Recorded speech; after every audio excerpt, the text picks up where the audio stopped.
Bismillahirrahmanirrahim. Alhamdulillah nahmaduhu wa nasta'inuhu wa nastaghfiruh.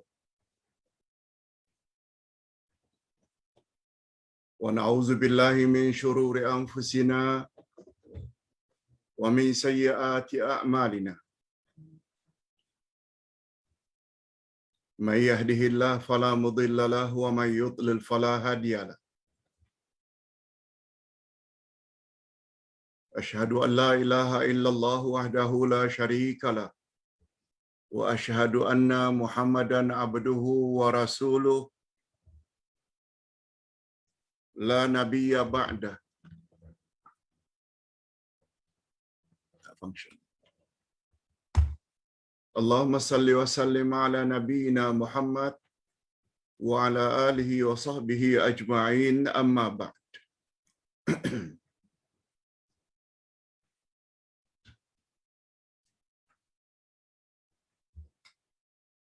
Hadirin dan hadirat rahimakumullah.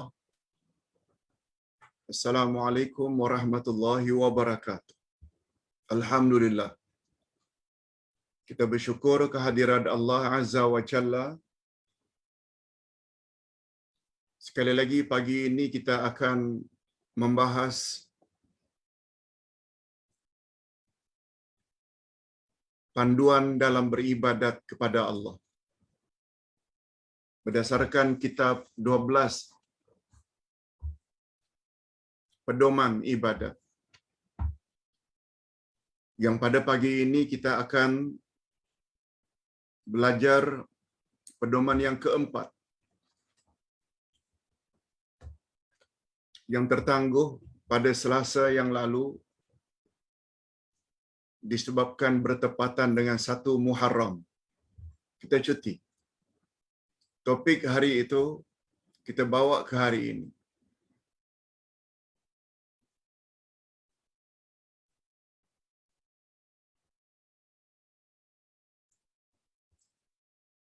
Panduan yang keempat ini di bawah tajuk berguna untuk manusia ramai. Berguna untuk manusia ramai.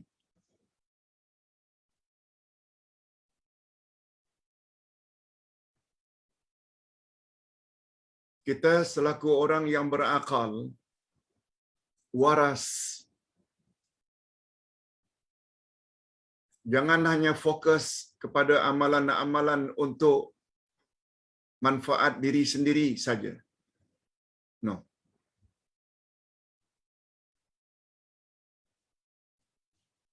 Kalau ingin mendapat ganjaran yang banyak dari sisi Allah, pastikan amal kita ini bermanfaat kepada orang ramai. Makin ramai orang dapat manfaat, makin bagus. Kita akan bahas.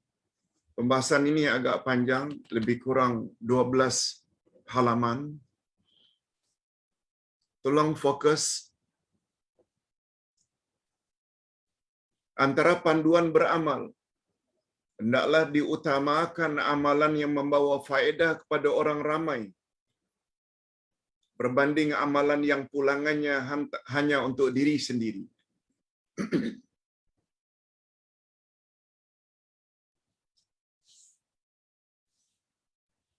Oleh sebab itu, sebagai contoh, kelebihan berjihad di jalan Allah, kelebihan berjihad di jalan Allah lebih besar daripada ibadat haji. Karena faedah haji hanyalah untuk diri yang melakukan ibadat haji itu saja, sedangkan kelebihan jihad pula adalah untuk umat yang ramai. Ini dalilnya. Allah Subhanahu wa taala berfirman dalam surat At-Taubah ayat 20.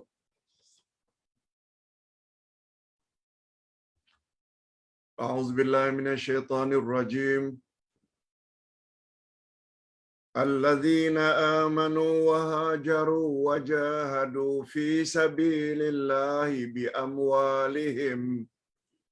amwalihim wa anfusihim a'zamu darajatan 'indallah wa ulaika humul faizun.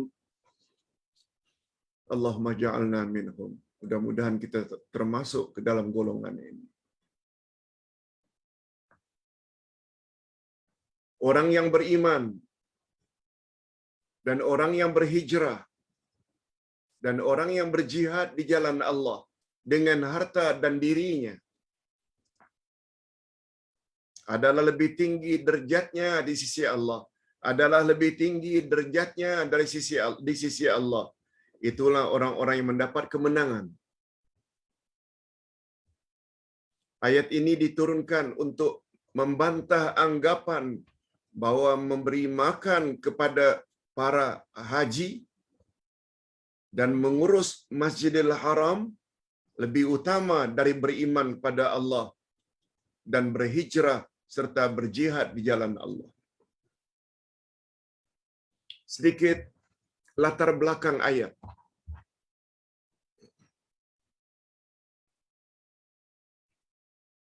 Ayat ini diturunkan menegur sikap musyrikin Mekah. Allah menegur sikap musyrikin Mekah. Sikap apa Pak Ustaz? Dengar baik-baik. Ibadat haji sudah wujud sebelum Nabi Muhammad sallallahu alaihi wasallam datang lagi. Jauh sebelum itu.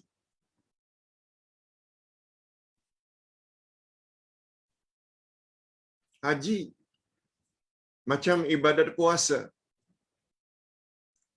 Bukan ibadat yang baru diperkenalkan oleh Nabi Muhammad. Nah,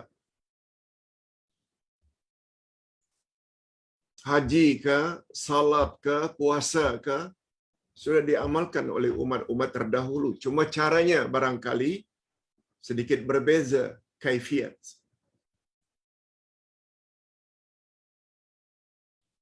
Jadi orang dari seluruh penjuru dunia datang ke Mekah untuk haji.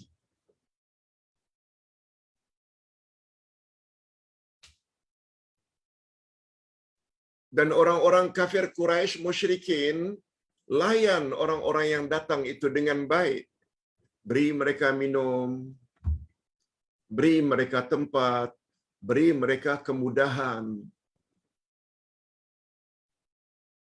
Ini dilakukan oleh Abu Jahal, Abu Lahab dan konco-konconya. Tapi mereka menyembah berhala. Mereka tidak mau beriman kepada Nabi Muhammad sallallahu alaihi wasallam. Dan mereka declare, mereka mengaku bahwa amal mereka itu amal yang paling mulia, memberi minum jemaah haji. Mereka mengurus Masjidil Haram, cara mereka yang ketika itu penuh dengan berhala. Datang ayat ini. Tak betul, hei musyrikin penyembah berhala. Kamu beriman kepada Muhammad. Kamu berhijrah daripada syirik kepada tauhid. Daripada menentang Muhammad kepada ikut Muhammad. Dan kamu berjihad di jalan Allah. Jihad di jalan Allah maknanya bersungguh-sungguh mengajak manusia kepada keredaan Allah, taat pada Allah. Yes. 3 syarat tersebut, iman, hijrah, jihad, a'zamu darajatan 'indallah. Itulah derajat yang paling besar di sisi Allah.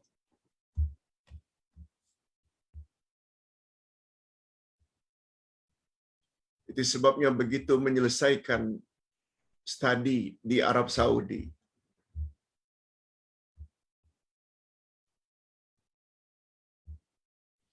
Ada pihak yang mengatakan kita duduk sajalah di Arab Saudi, boleh dekat dengan Masjid Nabawi, boleh dekat dengan Masjidil Haram. Bila-bila masa kita boleh tawaf, boleh umrah.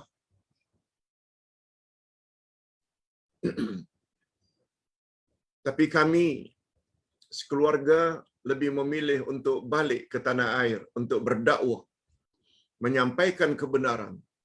Apa sebab? Memang bagus duduk di Mekah dan Madinah, tapi pulangan haji, umrah, tawaf, sa'i hanya untuk diri sendiri, untuk keluarga saja. Tapi dengan balik ke tanah air, ke Indonesia atau ke Malaysia, menyampaikan kebenaran, akidah yang betul, cara ibadat yang betul, akhlak yang mulia, sehingga ramai orang dapat manfaat. Yes, ini dia. Ini dia maksud ayat. Sebagai contoh,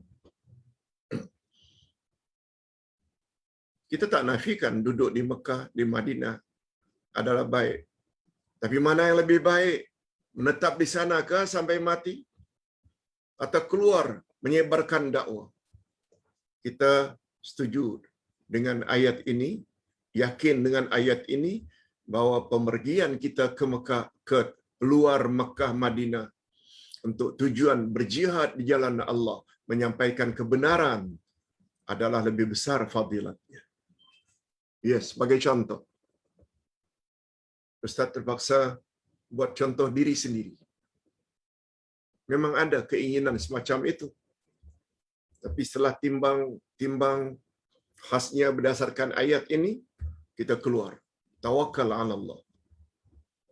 Walaupun pada peringkat awal dakwah kita dituduh dengan tuduhan yang bukan-bukan, dicemoh, dicaci, penyampai ajaran sesat, penyampai ajaran songsang, kita sabar.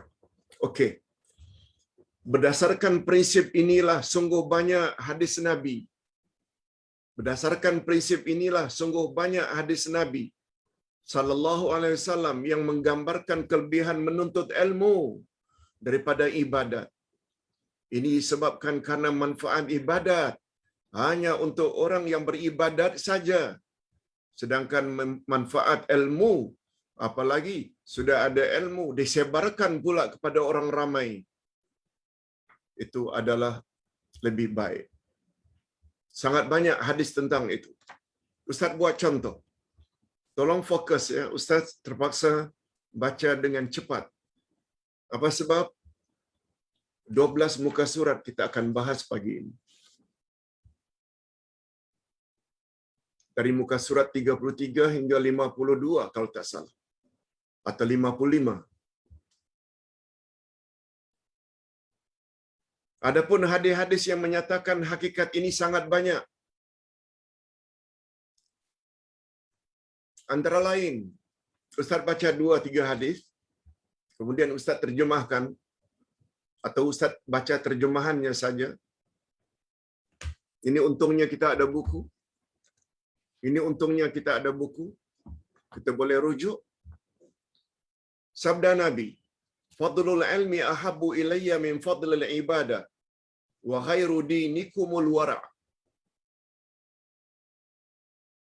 Kelebihan ilmu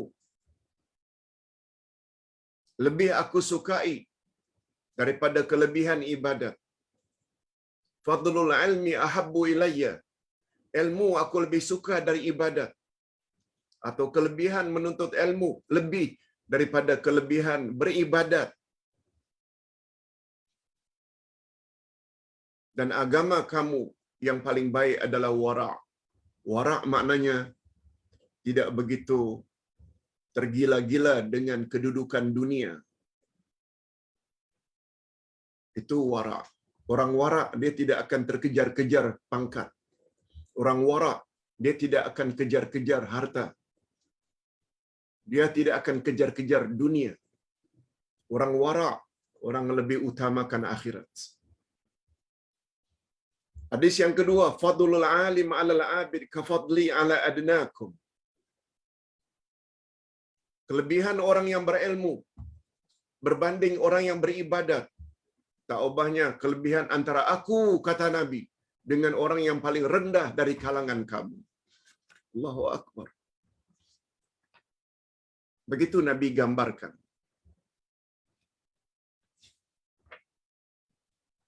Hadis yang ketiga, fadlul alim 'alal 'abid ka fadlil qamar lailatal badar 'ala sairil qawakib.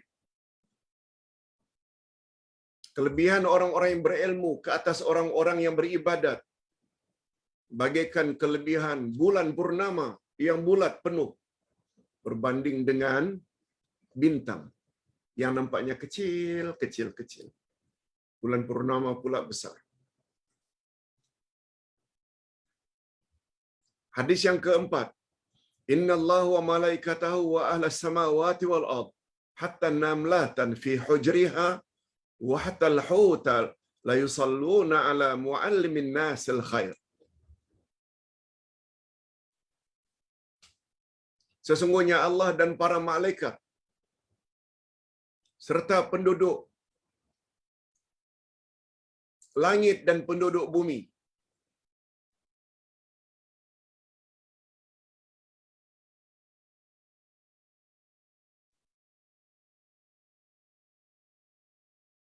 hatta ikan dan semut di dalam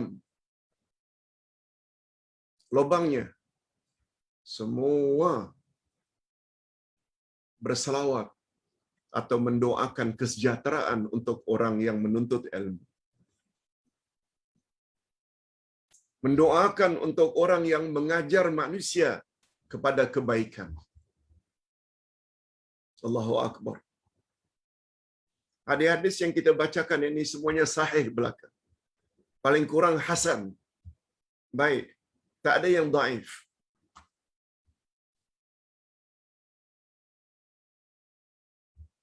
Sebabnya kita pernah dengar orang yang menuntut ilmu atau orang yang mengajar ilmu, mengajar kebaikan, mana saja mereka pergi, semua makhluk yang mereka lalui, hatta semut, kalau menyeberang laut, hatta ikan, semuanya memohon kepada Allah agar Allah lindungi orang tersebut.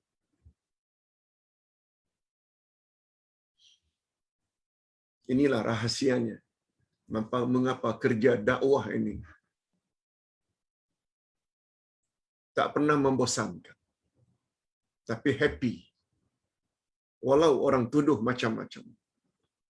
Selagi yang kita sampaikan itu ada hujah, dalil dari Quran dan Sunnah, teruskan. Jangan serik.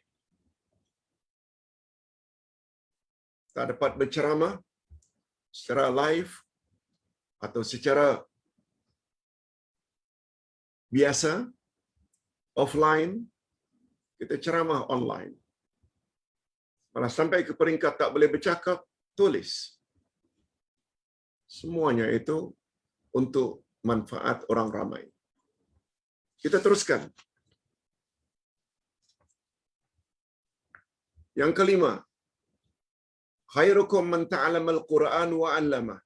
Nah, ini kemuncaknya. Apa kata Nabi? Sebaik-baik kamu adalah orang yang belajar Quran dan mengajarkannya kepada orang lain. Khairukum man ta'allama al-Quran wa 'allama. Sebaik-baik manusia di antara kamu sekalian, wahai umat, adalah mereka yang belajar Quran, sudah belajar Quran, mengajarnya kepada orang lain. Sesuai dengan kepakaran masing-masing. Dia belajar tajwid, lalu dia ajar anak-anaknya, jiran tetangganya dan orang lain ilmu tajwid.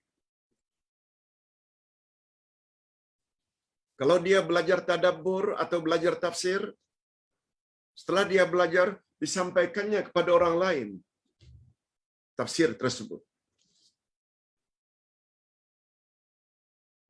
Sehingga orang ramai mendapat manfaat.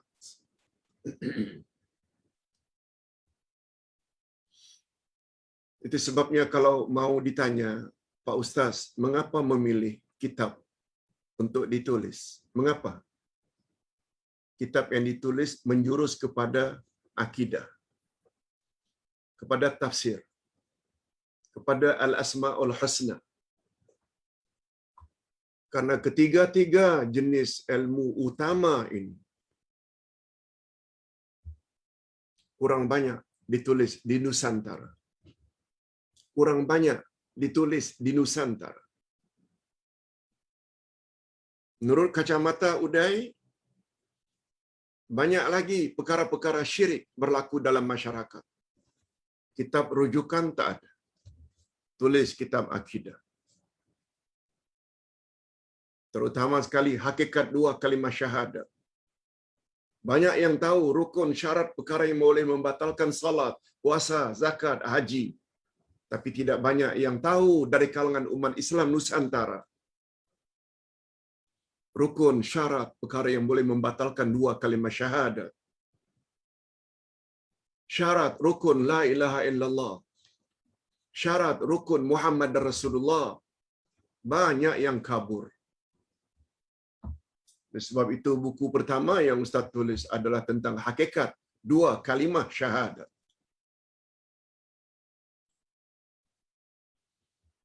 Saban tahun kita di Nusantara menang dalam tilawah atau musabaqah tilawatul Quran. Bagus tajwidnya, tarannumnya, gayanya, lagunya, tapi tak faham tafsir. Tulis kitab tafsir. Kita dapati kitab Al-Asma'ul Husna tipis-tipis. Lebih tipis dari ini. Hanya berbunyi, siapa ulang 100 kali, Ya Latif, Ya Latif, Ya Latif, akan lembut hatinya. Siapa yang berulang-ulang kali, Ya Razak, Ya Razak, dia akan murah rezekinya. Siapa yang hanya macam itu saja. Itu sebabnya Ustaz rasa perlu untuk buat kitab Al-Asma'ul Husna yang paling tebal, buku yang Ustaz tulis, iaitu sebanyak 900 muka surat. Semua Al-Asma'ul Husna 99 itu dibahas dengan detail bersama dalil-dalilnya. Itu sebabnya terima kasih kepada bapa-bapa dan ibu-ibu serta para pemirsa yang mau memanfaatkan. Dan adanya COVID-19 ini, Ustaz berpeluang pula untuk membantu para jamaah sekalian. Mari kita bedah 7 kitab dalam seminggu. Kitab-kitab yang Ustaz tulis. Semua ini dengan tujuan supaya lebih banyak manusia mendapat manfaat dari apa yang Ustaz sudah usahakan. Yes. Ini prinsip. Bukanlah untuk menyenangkan diri di dunia. No. Bukan. Itu iya juga. Sebab kita manusia biasa, bukan malaikat. Kita ada keluarga, perlu makan, minum, perlu kenderaan. Kita perlu keuangan. Tapi sebenarnya matlamat utama agar mendapat ganjaran yang banyak di akhirat nanti. Apa yang Ustaz ceritakan tentang pribadi Ustaz, boleh bapa-bapa dan ibu-ibu serta para pemirsa ikuti. Punya kawan-kawan, suruh mereka join. Itu sebabnya Ustaz tertarik. Jamaah demi jamaah. Setiap hari boleh dikatakan, Pak Ustaz, boleh tak masukkan kawan saya ini add di dalam grup, Pak Ustaz? Ada sesekali itu sampai 7 orang. Minta supaya dimasukkan dalam grup dengan harapan supaya jangan dia sendiri saja yang dapat manfaat grup ini. Saudara maranya yang lain juga dapat manfaat. Yes. Itu sebabnya setiap Ustaz menulis. Setelah tajuk, di bawah itu Ustaz kata, gunakan buku ini, halaman sekian hingga sekian.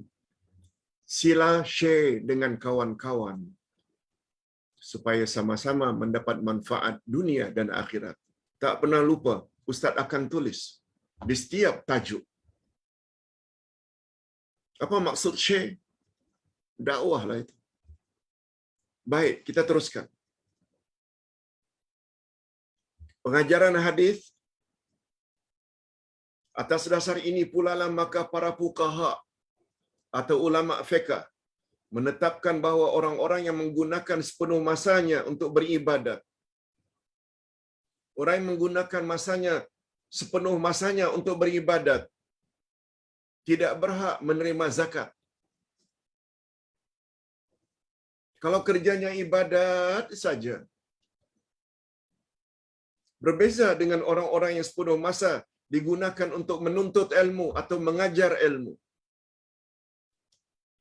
Mereka gunakan masa banyak untuk menuntut ilmu dan mengajar orang lain. Sedangkan mereka juga manusia biasa, perlu kepada makan, minum, kenderaan. Mereka ada anak, cucu yang perlu dibiayai. Mereka layak menerima zakat. Sebab mereka tergolong di dalam fi sabilillah.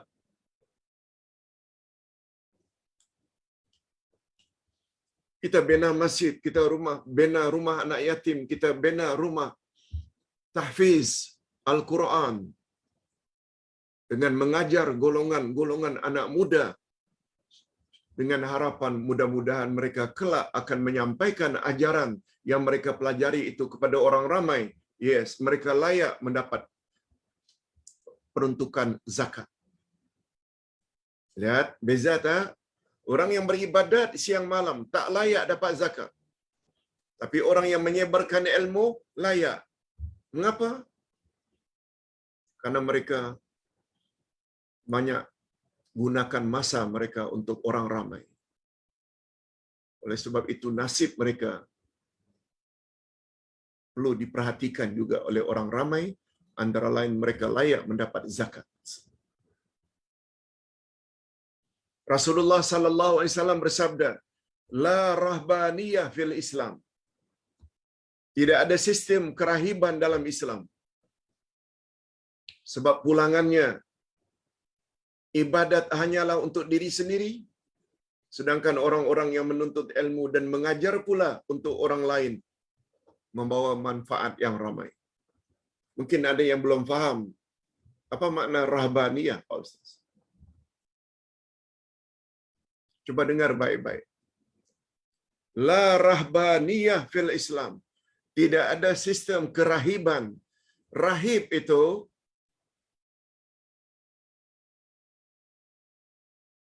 nan, biarawan, biarawati. Istilah itu khas untuk orang-orang yang fokus khidmat kepada agama Kristian sehingga mereka mengharamkan diri mereka daripada kawin. Itu rahib. Pendeta kononnya tidak kawin. Biarawati atau nan kononnya tidak kawin. Karena fokus pada ibadat saja. Islam kata la rahbaniyah fil Islam. Tidak ada sistem kerahiban dalam Islam. Sebab rahbaniyah itu tidak kawin karena ibadat saja, bercanggah dengan fitrah manusia. Manusia selain ada akal juga ada nafsu. Mereka perlu makan, mereka perlu kawin, mereka perlu penuhi. Selain kehendak akal juga kehendak nafsu, selagi dia bersesuaian dengan ajaran Nabi Muhammad sallallahu alaihi wasallam. Itu maksudnya. Orang yang banyak beribadat, tekun beribadat, tidaklah lebih baik daripada orang yang berdakwah. Okey, kita teruskan dengan topik berikut. Besar kecil ganjaran tertakluk kepada sedikit banyaknya manfaat.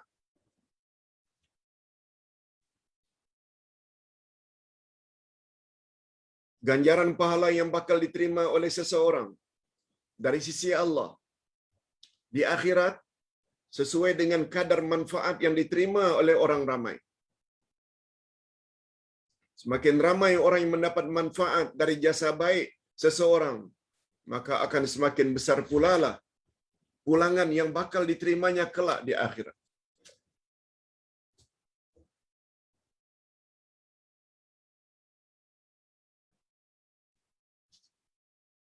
Itu sebabnya mengapa ada buku menjawab atau menjawab dengan tepat soalan kubur.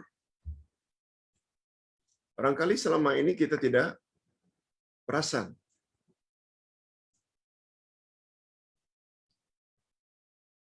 Cara menjawab tepat itu sangat erat hubungannya dengan kepahaman kita terhadap Al-Quran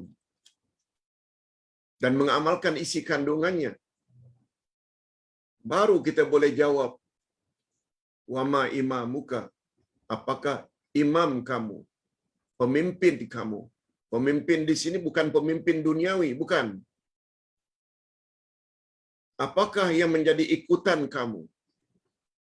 Awak punya leader dalam hidup ini. Kita ikut siapa? Ikut Quran. Itu sebabnya Ustaz ajar, belajar Al-Asma'ul Husna, belajar pada tafsir. Sebab itu cara untuk menjawab dengan mudah tentang pertanyaan man rabbuka. Macam mana nak jawab bila kita tak kenal Tuhan? Itu sebabnya Ustaz gerak galakkan belajar hadis Nabi, belajar sunnah Nabi. Sebab itu semua akan dapat menjawab atau tidak dapat menjawab, lancar tidak lancarnya jawaban terhadap pertanyaan mukar wa nakir, man nabiyuka, siapa nabimu. Sila baca jawaban tepat terhadap soalan kubur. Itu sebabnya Ustaz merasa perlu untuk tulis satu buku yang kita namakan wasiat. Nah, itu kita sedang pelajari. Ada 50 wasiat. Semua berkaitan dengan hukum-hukum syarak. Yang kita namakan dengan al-wasiatus syar'iyyah. Dia termasuk ke dalam dakwah.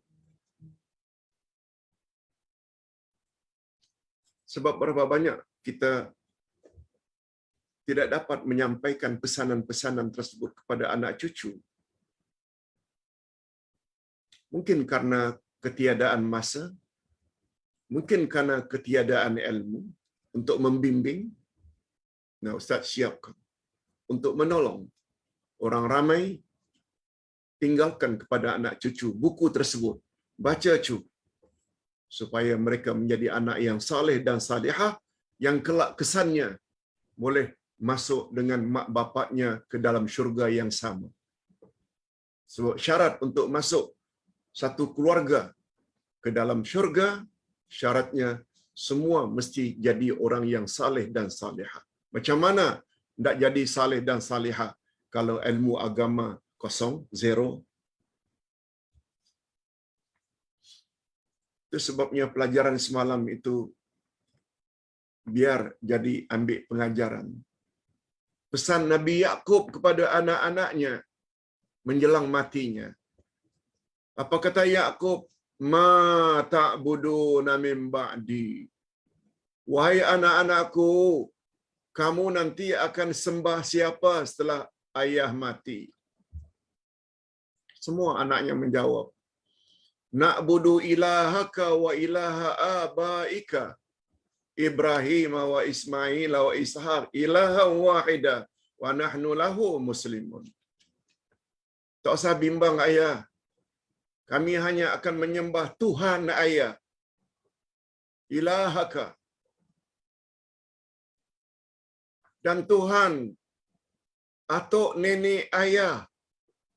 Tuhan Ibrahim, Tuhan Ismail, Tuhan Ishaq, iaitu Tuhan yang Esa. Dan semua kami berserah diri kepada Allah. Yes. Itu yang dibimbangkan oleh ibu bapa yang beriman. Sementara yang tidak beriman pula, yang selalu dia fikirkan, wahai anak-anakku, ma ta'kuluna min ba'di. Ohai anak cucu, kamu nanti nak makan apa kalau ayah dah mati? Ustaz tidak kata semua. Tapi sungguh banyak orang yang fikir ketika akan mati, ya Allah, anak belum ada rumah, anak belum ada kereta, anak belum ada pekerjaan tetap, anak. Tapi akidah anak, ibadat anak, akhlak anak, dia tak bimbang. Sangat keliru. Ustaz tak gunakan istilah keliru. Sangat keliru. Bila itu yang dibimbangkan. Tak ada manusia mati karena kelaparan, asalkan mereka berusaha. Allah dah jamin. Tidak ada satu pun makhluk yang melata di atas muka bumi, kecuali kami pasti akan beri mereka rezeki. Cuma kejayaan di dunia mesti berusaha. Orang kafir pun kalau berusaha dia akan kaya. Sedangkan orang-orang yang malas, dia tetap akan merana.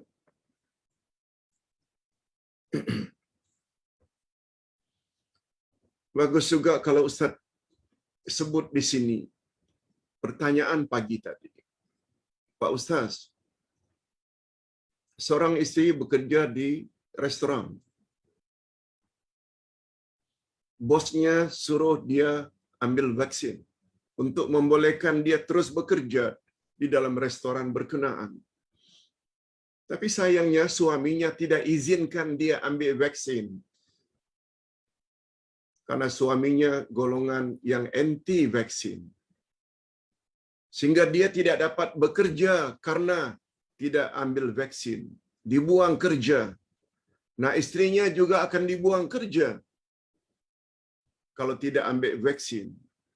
Pertanyaan, Pak Ustaz, boleh tak isteri ambil vaksin tanpa izin suami?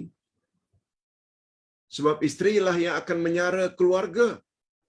Sebab suami sudah tidak boleh bekerja karena tidak ambil vaksin. Ustaz jawab, menurut pandangan Uday,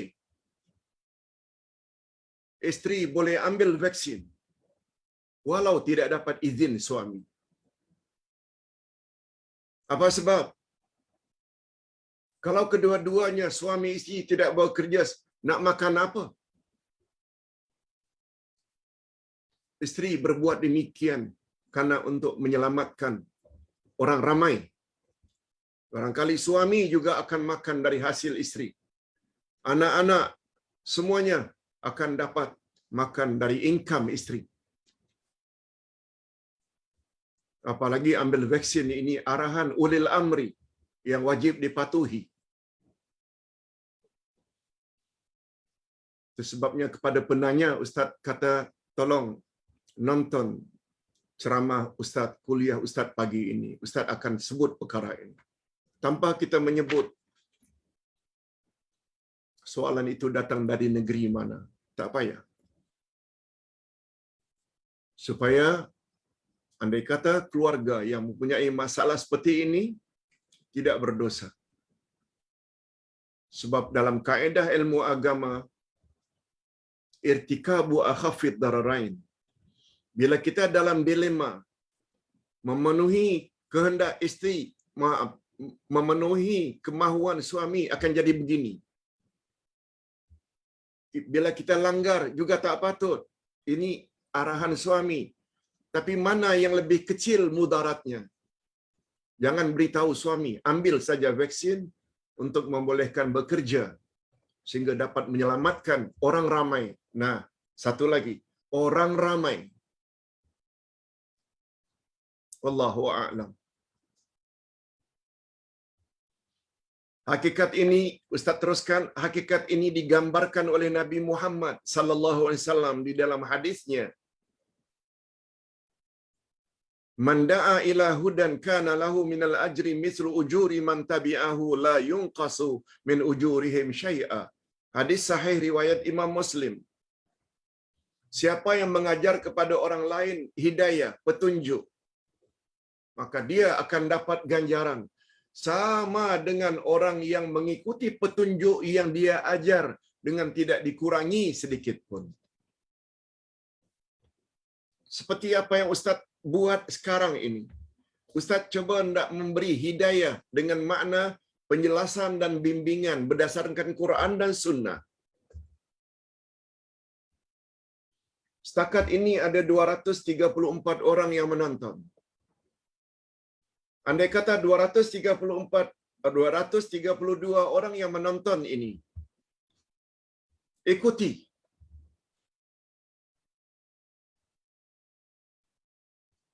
taruhlah tidak ambil semuanya. Dari 230, ambil 100 saja. Ambil 100 saja yang mau amalkan panduan-panduan yang Ustaz beri. Selain Ustaz dapat pahala menyampaikan, semua pahala yang 100 yang ikut itu tu, Ustaz juga akan dapat. Allahu Akbar. Lihat tu, berganda-ganda. Ini faedahnya kita tahu. Makin banyak orang dapat manfaat dari penyampaian kita. Tapi ingat ya, ingat. Demikian juga sebaliknya. Bila yang kita ajak itu adalah syirik, khurafat, bid'ah. Nah, selain kita berdosa menyampaikannya, 100 orang yang ikut ajaran syirik, bid'ah yang kita anjurkan, kita juga kena tanggung dosa-dosa yang 100 itu. Selain mereka masing-masing juga tanggung, yang menyampaikan, selain tanggung dosa dia menyampaikan, 100 orang yang berdosa itu juga dia kena tanggung dengan tidak dikurangi sedikit pun. Ini sambungan daripada hadis ini. Hadis ini Ustaz tulis setengahnya saja tentang yang memberi hidayah. Tetapi yang mengajak kepada kesesatan juga akan dapat dosa yang sama dengan tidak dikurangi. Atas sebab inilah antara lain Ustaz punya prinsip, bila mengajar, pastikan ada dalil dari Quran dan Sunnah. Jangan asal cakap saja. Jangan.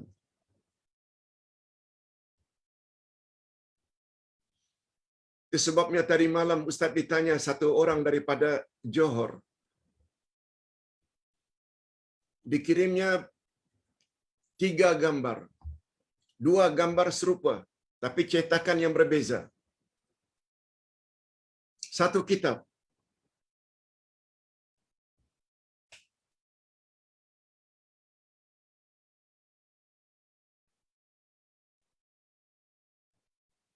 Yang kedua, yang ketiga, kitab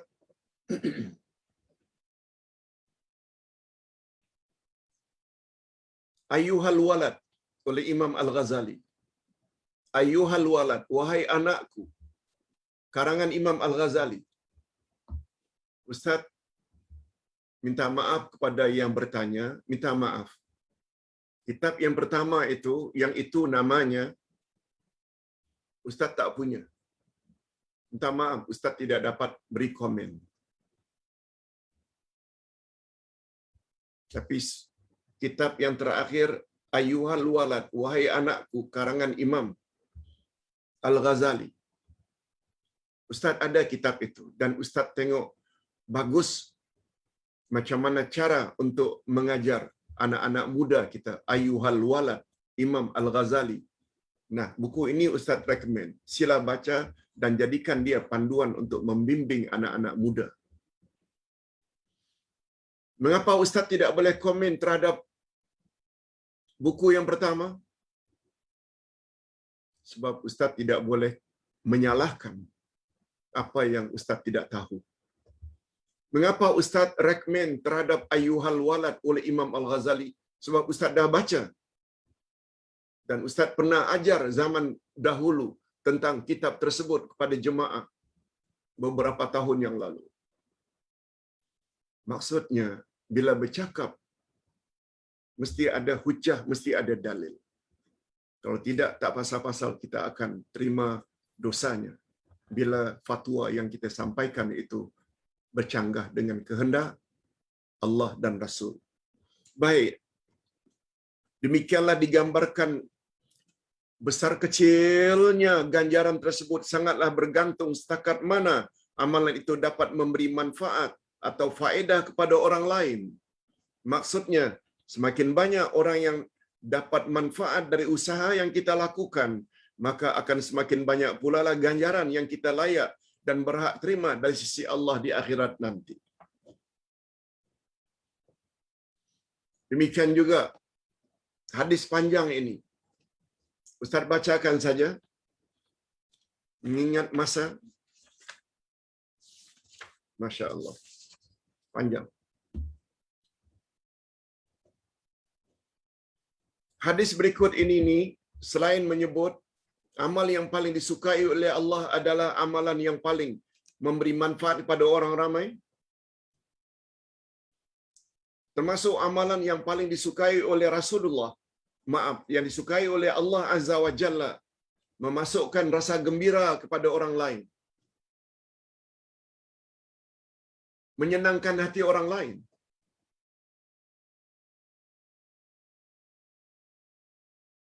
membantu orang yang sedang susah, membayar hutang orang lain atau memaafkan hutang orang pada kita. Itu amalan-amalan yang terpuji yang sangat disukai oleh Allah. Nah, yang terakhir, ini yang Ustaz ingin jelaskan.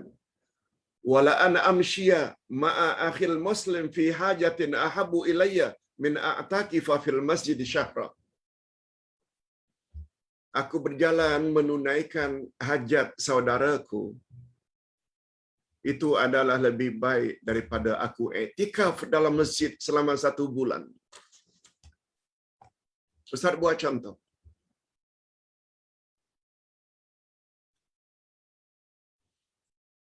Ustaz sedang iktikaf dalam masjid, tiba-tiba datang orang daripada Melaka. Masuk masjid. Pakcik, minta maaf ya mengganggu pakcik sedang ibadah. Saya sebenarnya datang dari Melaka mencari orang yang namanya A. Taruhlah namanya A. Saya tak tahu di mana dia tinggal. Katanya di kampung sini, di taman ini. Pakcik kenal tak? Pakcik tersebut yang sedang iktikaf itu, bila dia faham konsep ini, dia tidak akan kata kepada orang yang bertanya, kamu masuk saja jalan ini terus, kemudian belok kanan, mendaki, kemudian belok kiri. Nah, rumah sebelah kiri itu rumah dia. Pakcik yang ada ilmu ini tidak akan cakap macam itu. Dia akan keluar. Kenal, dek. Kenal nak. Dia tinggalkan keluar daripada masjid. Dia keluar, dia berhenti dari iktikaf, keluar dari masjid. Bawa. Ikut pakcik. Pakcik pakai motor. Dia follow sampai nampak ketuk pintu. Tuan rumah keluar, sampaikan hajatnya, dia pun balik. Meneruskan iktikafnya. Kata Nabi, satu orang yang memenuhi hajat seseorang sampai sempurna, itu adalah lebih baik daripada kamu iktikaf selama 1 bulan. Bukan sehari, bukan 2 hari, bukan 3 hari, bukan seminggu, sebulan. Ya. Berbeza tak sikap orang yang ada ilmu dengan orang yang jahil?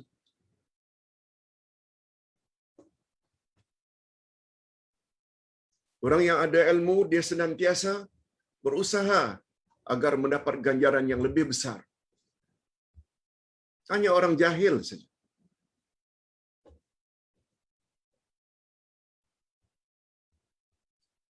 Ustaz ditanya semalam, Pak Ustaz, saya selesai salat subuh.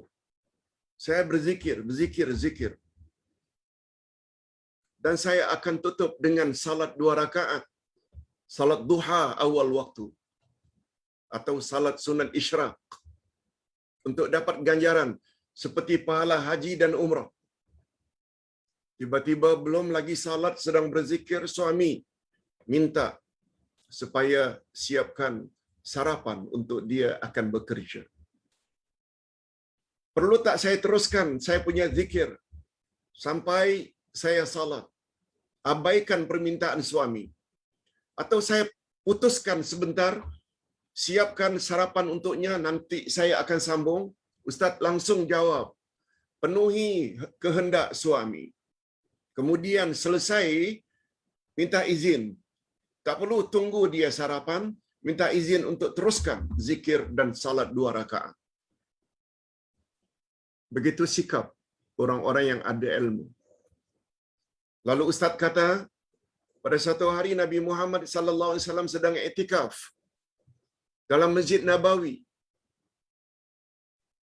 Sedang iktikaf, datang Zainab, istrinya. Minta Rasulullah tolong temani beliau untuk pergi ke pasar untuk belanja barang-barang dapur. Begitulah istilah kita barangkali. Nabi keluar dari iktikaf, temani Zainab. Selesai, bawa ke rumah, Nabi teruskan iktikaf balik. Beza tak antara orang yang berilmu dengan orang yang tidak ada ilmu? Ini yang Allah sebut dalam Al-Quran. Hal yastawi alladhina ya'lamuna wal ladzina la ya'lamun? Apakah kamu kira sama orang yang berilmu dengan orang yang tidak ada ilmu? No, tak sama, kata Allah. Di sinilah perlunya kita kepada pertambahan ilmu dari semasa ke semasa. Sehingga orang yang ada ilmu, amal sedikit, banyak ganjarannya.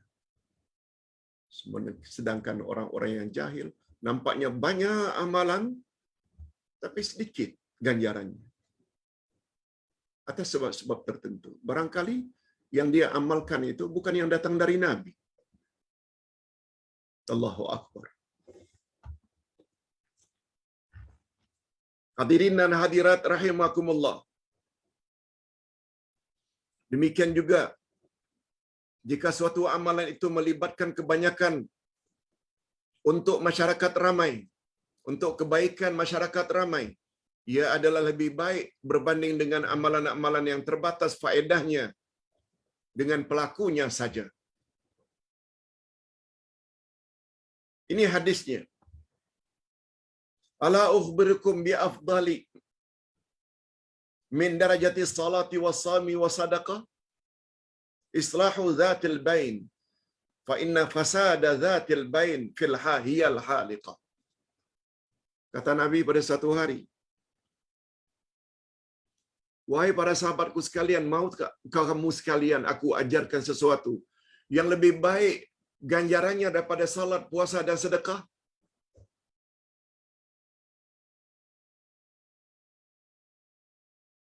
Tak sempat sahabat bertanya, mau apa dia ya Rasulullah?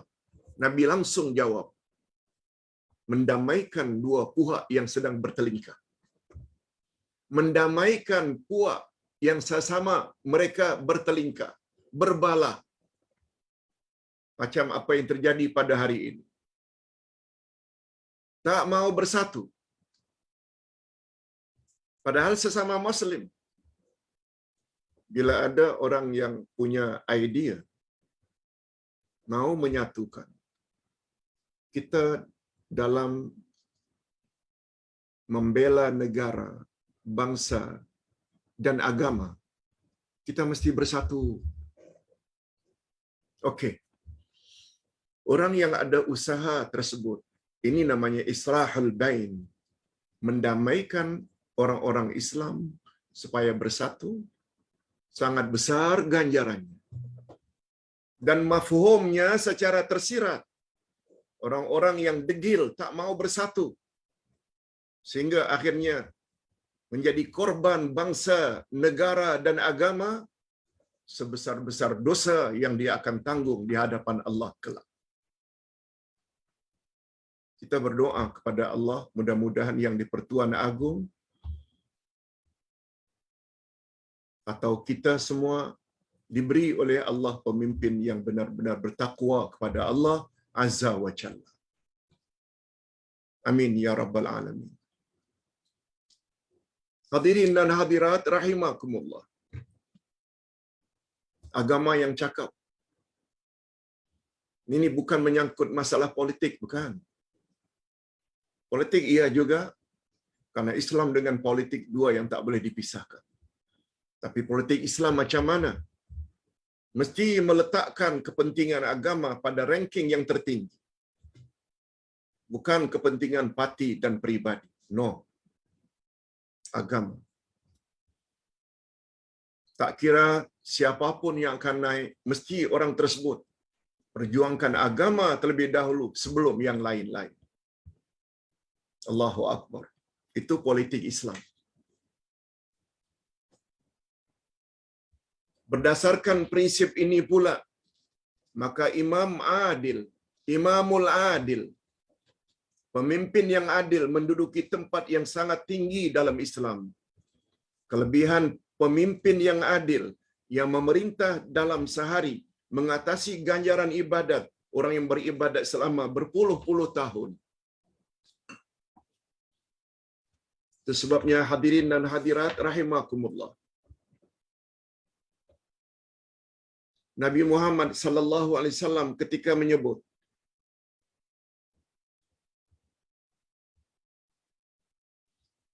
ada 7 golongan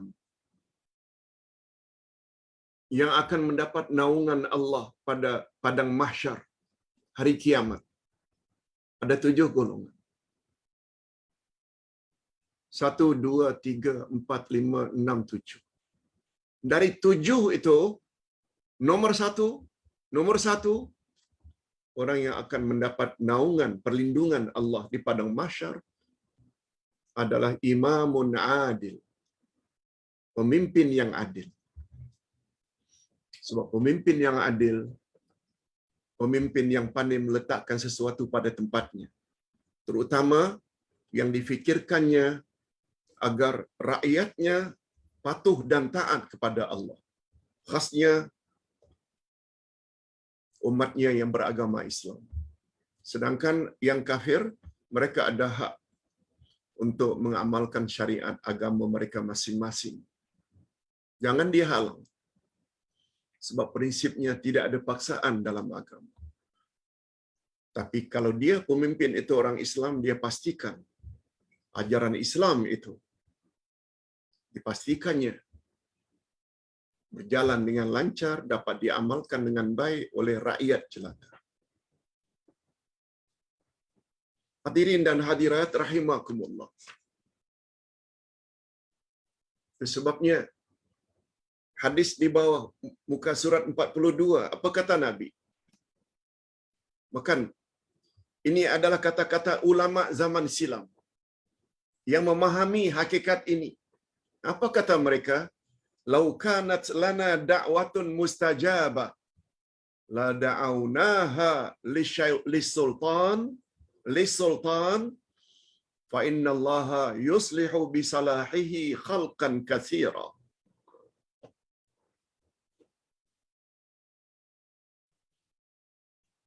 Ini bukan ayat Quran, ini bukan hadis Nabi. Tapi kefahaman para salafus saleh, kefahaman orang-orang Islam zaman dahulu yang memahami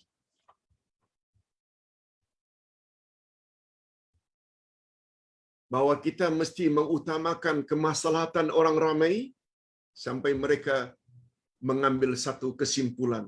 Apa kata mereka? Lau, andai kata atau jika kami memiliki doa yang mustajab, andai kata kami dijanjikan oleh Allah, doa kami mustajab, diterima oleh Allah, niscaya pasti kami akan mendoakan untuk pemimpin, karena sesungguhnya Allah akan memperbaiki makhluk yang banyak dengan berkat baiknya pemimpin. Pimpin yang teratas apabila baik, insya-Allah akan baik rakyat-rakyatnya. Tapi kalau pemimpin mengabaikan faktor agama, kita bimbang. Apalagi memberi laluan kepada orang-orang kafir sehingga Islam dihina. Ustaz berani mengatakan, jangankan memberi laluan kepada orang kafir, Memberi laluan kepada Syiah pun tak boleh untuk konteks Malaysia. Sebab kita tahu Syiah itu sesat. Itu sebabnya JAKIM mengeluarkan fatwa Syiah sesat, tak boleh berdakwah di Malaysia. Itu betul. Jangankan orang kafir diberi laluan, memberi laluan kepada Syiah pun tak boleh. Memberi laluan kepada Khawarij pun tak boleh. Karena yang adil itu adalah agama Allah yang diturun kepada Rasulullah, yaitu dari kalangan puak Ahlus Sunnah wal Jamaah. Apalagi Ahlus Sunnah wal Jamaah termaktub di dalam perlembagaan. Tolong fikir. Ustaz tak boleh bercakap banyak dalam hal ini. Cuma nak memberi panduan. Yang faham akan faham. Dan yang tak faham tetap tidak akan faham. Na'udzubillah min dzalik. Ini prinsip. Rasulullah sallallahu alaihi wasallam membayangkan kelebihan ini di dalam sabdanya.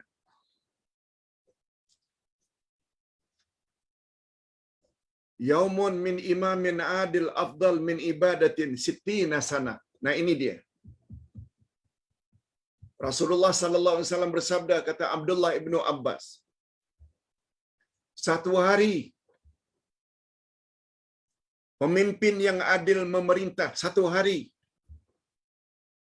itu adalah lebih baik daripada orang yang beribadat 60 tahun. Bukan 6 hari, bukan 6 minggu, bukan 6 bulan. 60 tahun seseorang beribadat berbanding dengan seorang yang menjadi pemimpin. Dia memerintah dengan penuh adil. Itu lebih afdal daripada orang yang beribadat 60 tahun.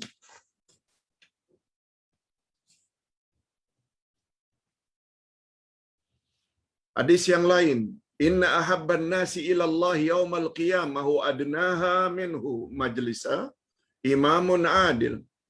Sesungguhnya manusia yang paling dicintai oleh Allah pada hari kiamat dan paling hampir tempatnya di sisi Allah, paling hampir di sisi Allah, yaitu pemimpin yang adil. Hadis hasan gharib. Hadis yang lain lagi, salah satun la turadda da'watuhum. Ada 3 golongan yang doa mereka tidak akan ditolak oleh Allah. As-saimu hatta yaftur, orang yang berpuasa sehingga dia berbuka. Berpuasa. Dalam dia berpuasa, dia berdoa. Doanya tidak akan ditolak oleh Allah. Yang kedua, al-imamul adil, pemimpin yang adil, bila berdoa, Allah akan kabulkan doa. Dan yang ketiga, da'watul mazlum, doa orang yang dizalimi, orang yang dianiaya. Hati-hati, jangan suka menganiaya orang lain, sebab doa orang yang dianiaya makbul. Bila dia minta kepada Allah, bahaya orang yang zalim. Nah, mengingat hadis ini, Ustaz teringat, esok dan lusa, kita digalakkan sangat agar berpuasa Tasu'ah dan Ashura. Tasu'ah hari 9 Muharram, Ashura hari yang 10 Muharram. InsyaAllah esok kita tidak cuti. Kita ada kelas seperti biasa.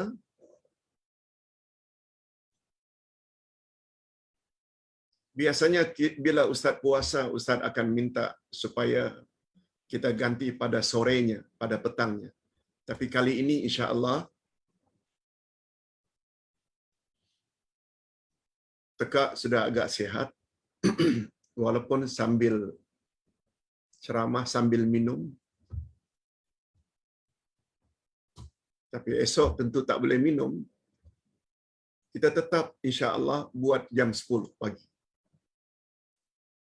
Cuma minta maaf saja kalau Ustaz terasa agak kering Mungkin tak sampai 1 jam ceramah kita, mungkin 50 minit, mungkin 55 minit, mungkin 45 minit, lihat keadaan. Tapi kita tetap esok, hari Rabu, puasa Tasu'a, dan hari Khamis, insyaAllah Ashura, tetap bermula jam 10, cuma berakhirnya sampai 1 jam ke atau kurang 1 jam, lihat keadaan. Jangan sampai lupa.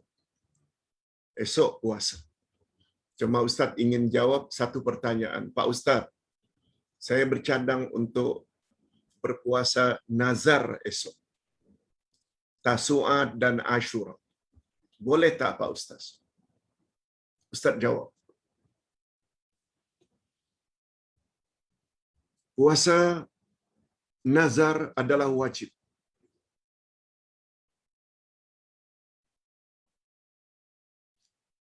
Bila esok 2 hari, 9 dan 10, Anda puasa Ashura, Anda puasa nazar, sah puasa nazarnya. Tapi tidak pasti akan mendapat ganjaran Tasu'a dan Ashura. Sebagaimana yang dijanjikan oleh Nabi, siapa yang puasa Ashura, Allah hapuskan dosanya selama setahun yang lalu. Dosa-dosa kecilnya. Cuma kita perlu buat puasa Tasu'a, sebab Nabi kata, next year, tahun akan datang, bila aku sempat jumpa bulan Muharram, aku juga akan puasa 9 sebelum 10, untuk membezakan puasa kita dengan puasa Yahudi yang hanya 10 sahaja. Walaupun Nabi tak dapat melaksanakannya sebab beliau wafat sebelum niatnya terkabul. Itu sebabnya kita puasa 9 dan 10.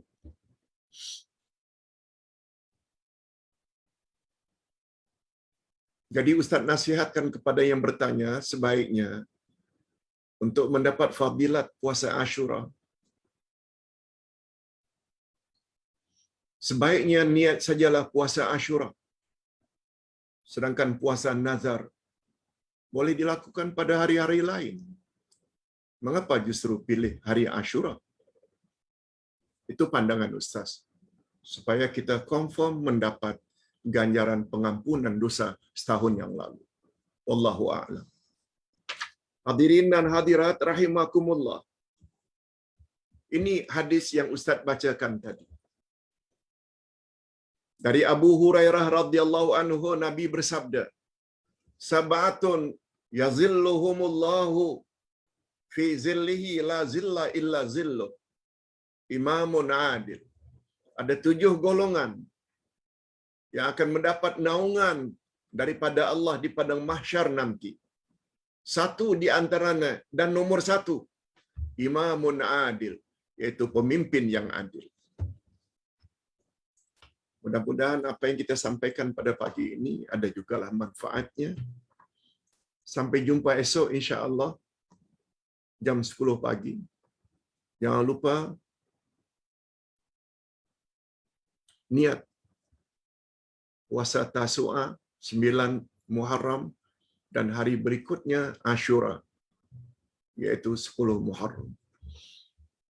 Kita akhiri dengan doa. Alhamdulillahirabbil alamin. Wassalatu wassalamu ala asyrafil anbiya'i wal mursalin wa ala alihi wa sahbihi ajma'in. Rabbana ighfir lana dzunubana wa liwalidina warhamhum kama rabbawna shighara. Rabbana hab lana min azwajina wa dzurriyyatina qurrata a'yun waj'alna lil muttaqina imama. Ya Allah, ampunkanlah dosa kami dan dosa kedua ibu bapa kami. Dan cucurilah mereka rahmat-Mu, ya Allah, sebagaimana mereka telah didik kami sejak dari kecil. Ya Allah, berilah kami pasangan hidup, serta zuriat keturunan yang menyedapkan pandangan mata dan hati kami. Dan jadikanlah kami pemimpin orang-orang yang bertakwa. Ya Allah, berilah kami pemimpin dari kalangan hamba-hamba-Mu yang bertakwa, dan orang yang saleh, orang yang selalu dan senantiasa meletakkan agamamu di atas segala-galanya dalam perjuangan mereka. Terserahlah siapa mereka, tapi kami sangat mengharap supaya ciri-ciri tersebut ada pada pemimpin yang engkau akan angkat untuk memimpin Malaysia pada masa akan datang. La ilaha illa anta subhanaka inna kunna minaz zalimin. Tidak ada Tuhan yang berhak disembah melainkan Engkau, ya Allah. Maha suci Engkau dari segala kekurangan. Kami mengaku bahawa kami telah banyak berbuat aniaya dan menzalimi diri kami masing-masing. Allahumma rfa' 'anna al-bala'i wal waba'i wa sayyi'al asqam. Ya Allah, angkatkanlah daripada kami bala, wabak dan penyakit-penyakit yang berjangkit. Allahumma rfa' 'anna COVID-19 min biladina wa bilada jiranina wa khasatan min usratina wa ailatina wa aqribaina wa zurriyatina birahmatika ya arhamar rahimin. Ya Allah, angkatkanlah COVID-19 dari negeri kami dan negeri jiran-jiran kami. Lebih-lebih lagi, tolonglah Engkau angkat, ya Allah, COVID-19 ini daripada kaum keluarga kami, kaum kerabat kami, anak-anak dan cucu-cucu kami dan keluarga kami, birahmatika ya arhamar rahimin. Allahumma khtim lana bihusnil khatimah wa la takhtim alina bisu'il khatimah. Ya Allah, akhirilah hidup kami dalam keadaan yang baik, akhir dalam iman dan amal saleh, dan janganlah Engkau akhiri hidup kami dalam keadaan su'ul khatimah. Allahumma inna nas'aluka bi'annakal ahad as-samad lam yalid wa lam yulad wa lam yakul lahu kufuwan ahad an taghfira lana dzunubana innaka antal ghafurur rahim. Ya Allah, kami memohon kepadamu yang Maha Esa, tempat kami memohon. Engkau tidak beranak dan tidak diperanakkan, dan Engkau tidak serupa dengan satu apapun juga. Kiranya Engkau ampunkanlah segala dosa-dosa kami. Allahumma anta rabbuna farzuqnal istiqamah.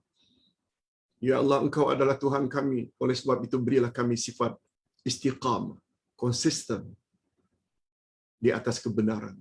Wa sallallahu ala nabiyyina Muhammad wa ala alihi wa sahbihi ajma'in.